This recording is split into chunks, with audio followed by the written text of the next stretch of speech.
Hello, I'm Katty Kay in Washington. And I'm Carlos Watson in California. Welcome to When Katty Met Carlos, a new podcast exploring how America is reshaping its future, brought to you by the BBC World Service and OZY Media. Katty, we're back, and the holidays are closer than ever.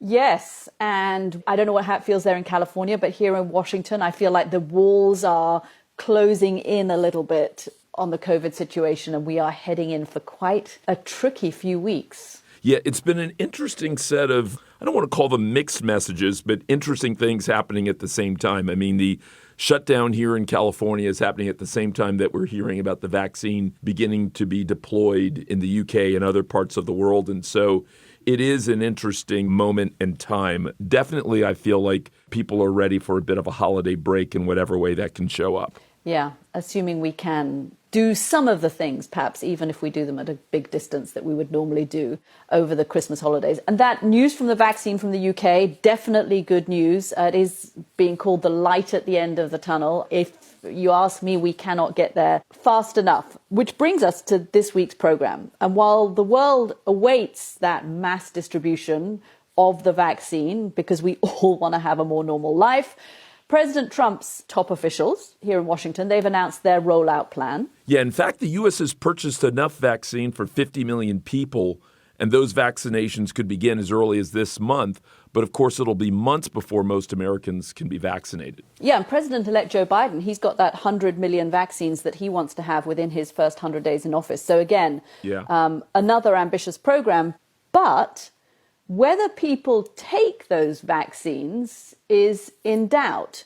A lot of people here in the United States and in other countries too are expressing skepticism, mistrust about the whole COVID vaccine rollout. There has been a lot of disinformation, conspiracy theories about COVID, which gets us to this week's conversation. Yeah. To get a good sense about this, let's hear about another medical conspiracy theory that's been around for a little bit longer. Dr. Peter Hotez is the director of the Texas Children's Hospital for Vaccine Development.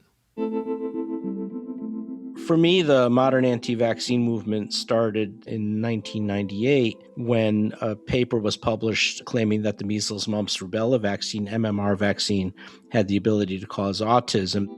That was eventually debunked, exposing the fraudulent nature of the paper, and it was eventually retracted.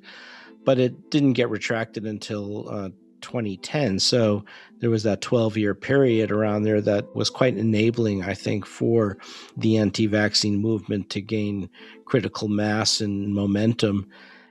Texas, over that period, became kind of the epicenter of the anti-vaccine movement in the United States. It was built around this phony concept they call health freedom or medical freedom, and saying that, government can't tell us what to do. When we started to see really steep increases in the number of kids who were denied access to vaccines by their parents, who were downloading a lot of misinformation or deliberate disinformation on the internet. And here I was in Texas as a vaccine scientist with a daughter with autism, and I wrote a book called Vaccines Did Not Cause Rachel's Autism, which really stepped up the aggression against me and, of course, my family. And it's been quite a roller coaster ride ever since for the last few years. I was particularly concerned about the rise in vaccine exemptions for non-medical reasons, particularly because of measles. And measles is probably the most transmissible of all the virus agents. So where we have schools now in Texas where 40 to 50% of the kids are not vaccinated. And that's a guarantee that you're going to see measles outbreaks there. And that's what we've been seeing, these pockets of measles epidemics across the U.S. And now it's taken this added twist in the year of COVID-19 because the same anti-vaccine groups use the opportunity to also glom on protests against masks and social distancing. So what was an anti-vaccine movement is now a full-on anti-science movement, denying the severity of the COVID-19 epidemic, claiming it's a hoax, or trying to attribute deaths to other non-COVID causes or discrediting masks. And now they're getting ready to begin discrediting COVID-19 vaccines, and that's going to be the next battle we'll face. That was Dr. Peter Hotez in Houston. So, how widespread is the belief in conspiracy theories, particularly when it comes today, not to the measles vaccine, but to the coronavirus? We're joined by Professor Joe Uscinski. He's a political scientist from the University of Miami. His research focuses on conspiracy theories and the people who believe them. Professor Uscinski, thank you for joining Carlos and me. Thank you for having me. I don't know that I particularly envy you and the world you spend your time looking at. When you hear somebody like Dr. Peter Hotez there talking about the conspiracy theory around the measles vaccine, is that what you spend your time looking at? Yeah, and nobody envies me. And if you look through my email inbox, you'd figure out pretty quickly why.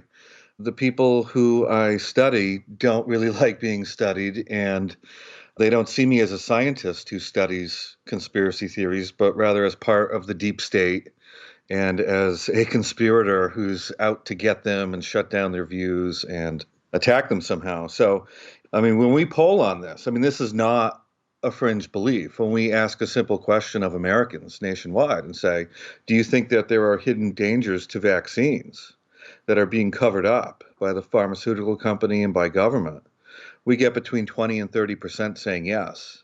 So this is a fairly widespread phenomenon. You know, Professor Uscinski, I was interested to read a little bit about how you define a conspiracy theory, or maybe it's more broadly.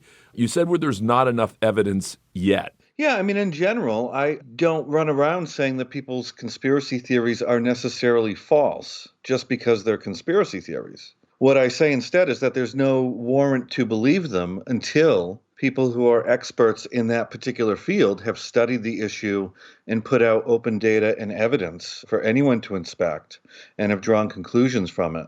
So that makes it different than what I would call a conspiracy. Because in a conspiracy, I would use as an example Watergate. Whereas Watergate started out as a conspiracy theory with Woodward and Bernstein hunting down a trail of evidence. Eventually, it turned out what they thought was going on was actually true.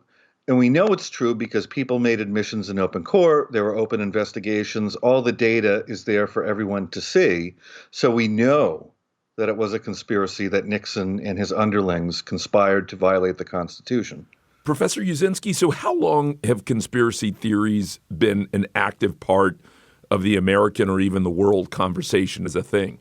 Conspiracy theories have been around for a long, long time. And you can find examples going back thousands of years.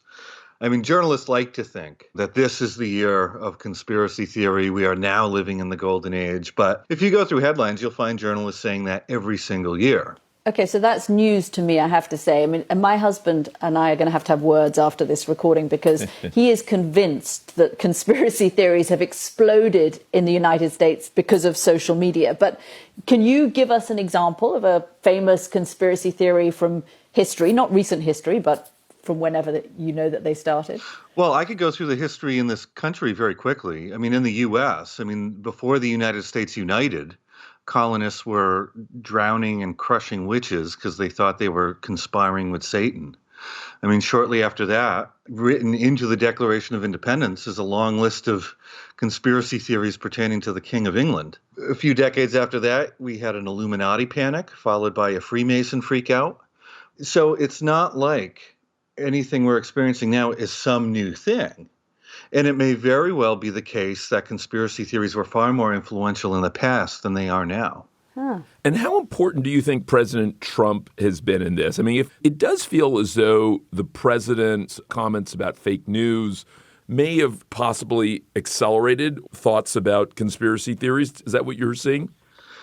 Trump is a conspiracy theory president. When Trump got into the primary race in 2015, 2016, he was up against more experienced, more Republican, more conservative candidates. So on all the measures on which somebody would compete for a Republican nomination, he wasn't close. So he changed the game. And he used conspiracy theories to do it. So it was Barack Obama's birth certificate's faked, everything is rigged. If you are more experienced in government, that just means you're that much more corrupt. So that only an outsider could come in and fix the swamp. And he appealed to people who already had those conspiratorial views. And after he got elected, he had to dance with the person who brought him to the prom. So a lot of what we've seen really has to do with Trump building a coalition of conspiracy theorists and bringing them more into the mainstream and giving a mainstream voice to these ideas, more so than it is people believing things more now than they used to. I mean, I guess the moment of peril, in a sense, that we are in is that you have the confluence of that, a president who has built a political movement based on conspiracy theories, coinciding with a global pandemic when believing conspiracy theories could cause considerable harm to society and people's health. Yeah. I mean, beliefs inform actions. And if people believe the wrong things, then their actions can be potentially very dangerous. But this has always been the case. I mean, there's always been an anti-vax movement. If you go back 60 or 70 years, there was an anti-fluoride movement. And there's still an anti-fluoride movement in many cities in the United States and Canada and other countries too. Is that because medicine just lends itself to conspiracy theories, that science that people don't necessarily understand leaves gaps for conspiracy theories? I'm not convinced it's even as complicated as that. I think there are people who just don't trust it, and I don't think it goes any further than that. I mean, oftentimes people just have this gut feeling that I don't trust this institution or that institution. And we see it all the time. It's like, I don't trust the corporations, or I don't trust the government, or I don't trust the scientists. I don't trust this mask thing. I don't think COVID's real. One question I think that a lot of people have is why people are drawn to conspiracy theories in the first place. Is there something in the human condition? I want you to listen to this story of John in Florida, which is how he asked us to describe him, who found himself in the world of conspiracies. I grew up in a standard conservative or Republican household in terms of politics. My parents both brought me up that way. Normal, everyday, conservative politics, like you would imagine here in America. So because of those politics, when I first voted and paid attention in the election at 18, that led me into anti-Obama outlets that were conspiratorial in nature, such as he was a secret Kenyan or a communist sleeper cell agent. So it was that kind of appeal that led me to Glenn Beck, who was an American talk show host, that led me to more anti-Obama outlets. It's like taking a drug where you want to believe every irrational or crazy thing about your political opponent, no matter how far-fetched or out of the mainstream it sounds. So I went from Glenn Beck to Alex Jones, where he introduced me to false flag conspiracy theories, the idea that the government is staging terrorist attacks in order to push its foreign policy agenda or take away our civil liberties. I just dismissed everything that was countering it as government propaganda. So in terms of not listening to other points of view, that was definitely cut myself off from that. There is definitely a sense of self-righteousness among conspiracy theorists. I'm right, you're wrong, no matter what, because I have the truth. So it's a very, I could say, narcissistic view. What made me get out of it was through education that I had in college, when I took foreign policy classes and explaining how the most complicated things about the world work and what the proper context is for the New World Order, which at first when I heard the term in my foreign policy classes, I thought, oh my God, I'm going to get confirmation for my beliefs. But then when I learned the proper context about the term coined by George H.W. Bush with regards to the end of the Cold War, it just made the world less sensational than I believed. When I first learned that something I sincerely believed could be wrong, that was like a game-changing moment for me. And after all this, I set up Facebook groups to help people that I know have gone through this experience, and some people have had more horrific experiences than me in terms of the financial drain on their lives, how it's affected their family. And so my goal with this is to help people that were in that conspiratorial mindset before, but now got out of it and don't know what to do. Professor Uscinski, what do you make of John's experience and John's story? How typical is that? Well, the first thing I heard as a college professor is hooray for college. You know, one of the things I find in my research is that college education does tend to decrease people's conspiracy theorizing.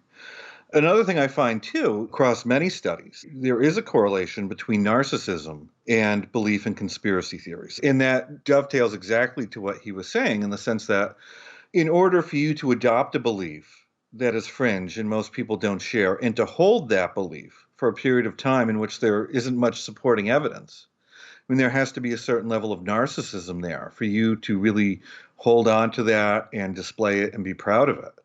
One thing I don't want to do is pathologize everyone out there who believes in a conspiracy theory, because that would just be going too far.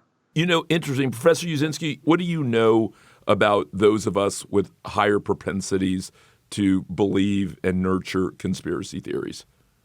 Here's the interesting thing is that most people are going to believe one or a few, and it's not a big deal. It's not part of their worldview. I mean, we found for many decades that 80% of Americans bought into some form of Kennedy assassination conspiracy theory. But it's only a select few of people who will believe almost any conspiracy theory that we throw at them on a poll.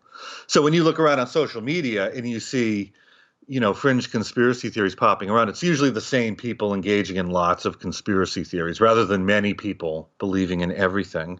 But I mean, if I was to ask you to close your eyes for a moment and imagine who that typical conspiracy theorist is, it's probably going to be a middle-aged white male conservative living in their mother's basement, perhaps with a ham radio and some sort of energy ray blocking hat on top of their head.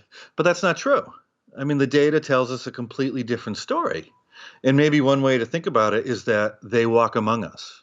It's not clear that it's concentrated among one age group or another. And seemingly people of both political parties and all races partake nearly equally.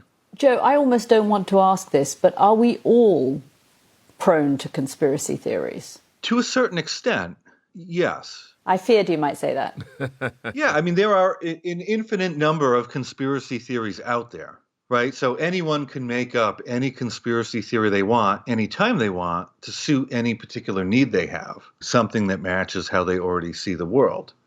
So on a typical survey, I'll put 20 conspiracy theories onto a survey, and I'll get usually 90 some odd % of Americans will agree with at least one. Now imagine if I was to put 100 conspiracy theories onto a singular survey. Everyone would agree with at least one, if not two or three. Professor Uscinski, let's turn to COVID. And what are the leading COVID conspiracy theories that you've heard? And where do you expect that this will go over the next year as a vaccine does begin to be deployed in a meaningful way? So there are numerous conspiracy theories around COVID. But I would put the conspiracy theories into two main categories, at least in the United States. And one would be that COVID is being exaggerated for political purposes to hurt President Trump. And that tends to be believed particularly by Trump supporters. And the other strain would be that COVID is some sort of bioweapon intentionally released to injure or kill people for some nefarious purpose. There are, of course, many others, but for both of those, they come in at about 30% of Americans buying into those ideas consistently. And what's so interesting is that I started polling on those in early March of this year. And the numbers have remained the same throughout the summer and even into the fall.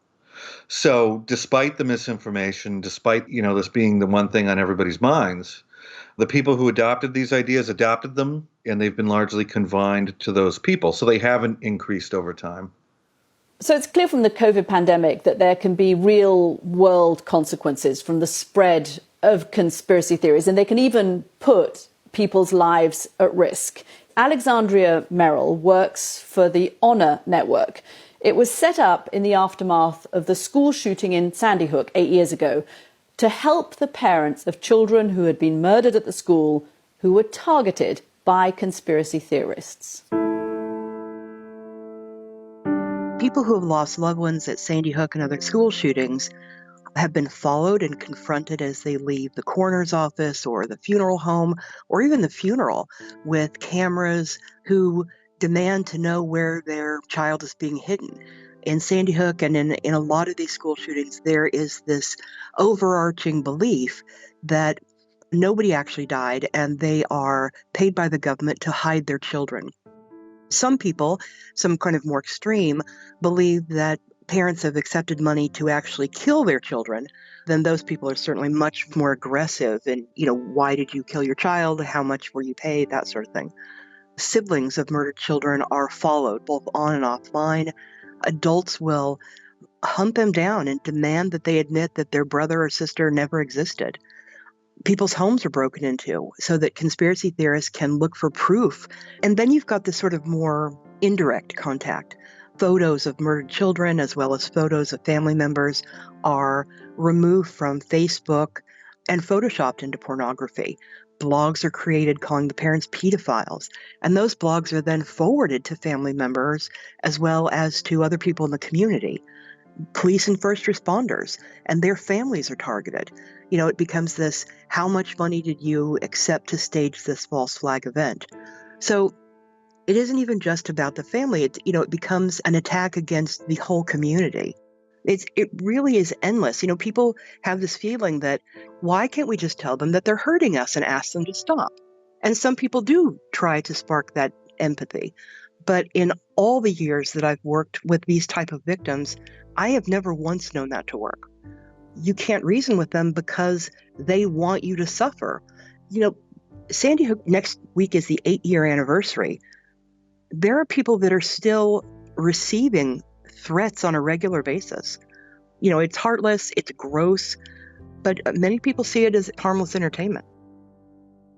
Professor Uscinski, that is so hard to hear in so many ways. Is her experience and reflection unusual? Is it worse than she says? So I have talked to some of the parents of the slain Sandy Hook children, and the things that they have had to endure beyond what happened to their children is frankly disgusting and very disturbing. One thing I will point out, though, is that I've been polling on ideas like this for a number of years and find that it's a fairly stable number of people who buy into these false flag conspiracy theories. Usually around 17% of Americans will agree that shootings like the ones at Sandy Hook and here in Florida at Parkland are false flag events put on by the government. That seems like a lot. Yeah, so almost 1 in 5 Americans. But I would say this, though, as distasteful as those ideas are, there's a difference between someone who just might believe that and someone who will act on it. And those are two very different people.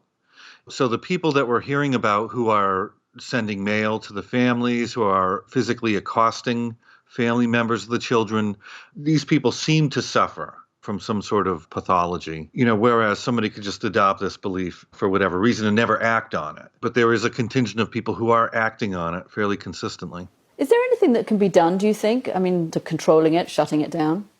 Well, there is legal action now. There have been lawsuits against Alex Jones. Some of the people who have pushed the Sandy Hook conspiracy theories have lost their jobs. It's not like there's nothing we can do against the most extreme offenders. But in terms of, just getting everyone to change their minds, you're not going to change their mind with a link or a tweet or a website. So there's a lot of work ahead of us in terms of trying to steer people to having better beliefs. Finally, Professor Uscinski, let's flip it to the other side. Is there an upside, and that sometimes thinking creatively or differently, is there anything positive to this conspiracy theorizing?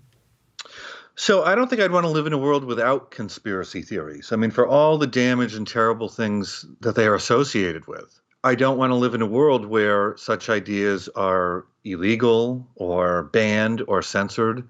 I think that they can be healthy in a certain amount, and that it's very important in democratic societies to be able to question and challenge powerful authorities, no matter who they are. That doesn't mean every conspiracy theory is true or should even be entertained. But what it does mean is that we should always have some amount of skepticism when it comes to powerful institutions. Dr. Uscinski, thank you so much for joining us today. What a fabulous and interesting conversation. And I suspect that Katty and I will look forward to talking to you more again in the future. Okay, thank you very much.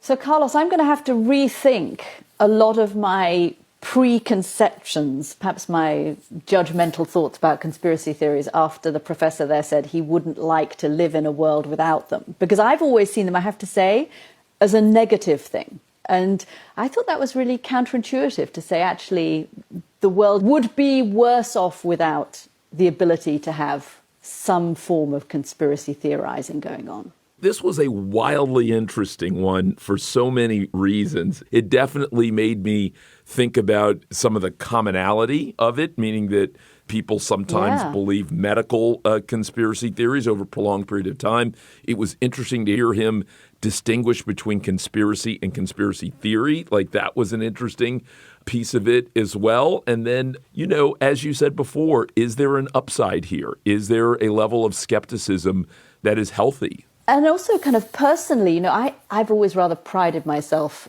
on not being a conspiracy theorist. But I thought for me, what was a little uncomfortable is when Joe Uscinski was saying, actually, you know what, we all have a bit of a conspiracy theorist in us. And if you and I, Carlos, were surveyed and presented with 50 conspiracy theories, we would probably say that we believed in at least one of them. You're right, Katty. Maybe you and I have at least one, maybe two. Who knows, maybe more. I kind of want to take that survey, put the survey online. I know, me too. I want to take that survey. Yeah, right. He was a treat. That was, I'm really glad we did that. So I think that was valuable and good. Yeah. And that is all we have time for this week. We hope you've enjoyed this episode of When Katty Met Carlos, a co-production from the BBC World Service and OZY Media. And if you've enjoyed this podcast, please write a review, tell a friend, and of course, don't forget to subscribe. Thank you, and we'll talk to you again next week.